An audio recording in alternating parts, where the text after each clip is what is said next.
Millions of federal workers are waking up to renewed pressure this morning. Elon Musk ordered them late Saturday to describe the top 5 things they accomplished last week or risk losing their jobs.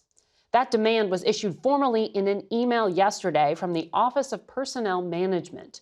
But top leaders in agencies such as the FBI and the State Department have instructed their staff to avoid responding for now.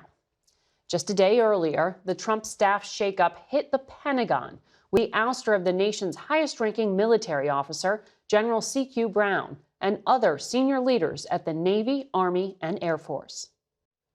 For more on that impact of the shakeup, we begin this morning with our senior national security correspondent, Charlie D'Agata. Charlie, so it's the president's prerogative to choose his advisors. Sure. But what's the impact of firing his top advisor, and when will we get a new one? Well, Margaret, you first of all have to look at what's going on at the moment, right? What's the immediate impact? This position as the chairman of the Joint Chiefs of Staff is in charge, as it sounds, of everybody and planning forward. We have the crisis in the Middle East that's still unfolding. We've got the crisis at the border where more and more active duty troops are being sent to. Guantanamo is getting built up. And then you've got Ukraine and the future of NATO. So this comes at a critical time, and the dismissal of C.Q. Brown will have immediate ramifications. In terms of how long it's going to take to replace that, well, there will be a sort of Senate hearing. A person has already been put forward, as we're about to speak about. But in addition to that, the other top head to come out of that was Admiral Lisa Franchetti, so CNO, Chief Naval Officer, in charge of the Navy. That's a big one. Highest-ranking woman. The highest-ranking woman, and unprecedented in that role. And she was the first to become a fleet commander. There are many firsts in Admiral Franchetti's career, and we've profiled her when she became a fleet commander. Very highly thought of among among personnel at the DOD, including young women who aspire to those sort of levels. C.Q. Brown, again, very highly regarded. There was no reason given for the dismissal of these two individuals. We do know that Secretary Hegseth has actually name-checked C.Q. Brown as saying that he's criticizing him for his DEI programs and saying that was he given that promotion because he was black? He says we'll never know.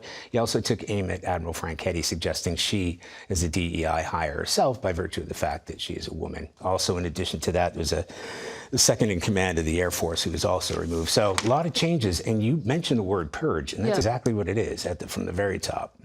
Well, who is this nominee, or I guess in the process of becoming the nominee to step into the role? It's a good question, and there are a lot of people inside the DOD who are asking who this nominee is. Retired Lieutenant General Dan Kane. He just retired recently. He's a 3-star rank. That's kind of important because this is the first time, at least in my knowledge, it might be corrected, the first time a 3-star general was promoted to that position. Kind of not ahead of a combatant command. Exactly, not ahead of a combatant command like CENTCOM or EUCOM, not in charge of one of the armed services branches. Well, yes, some might call it a leapfrog.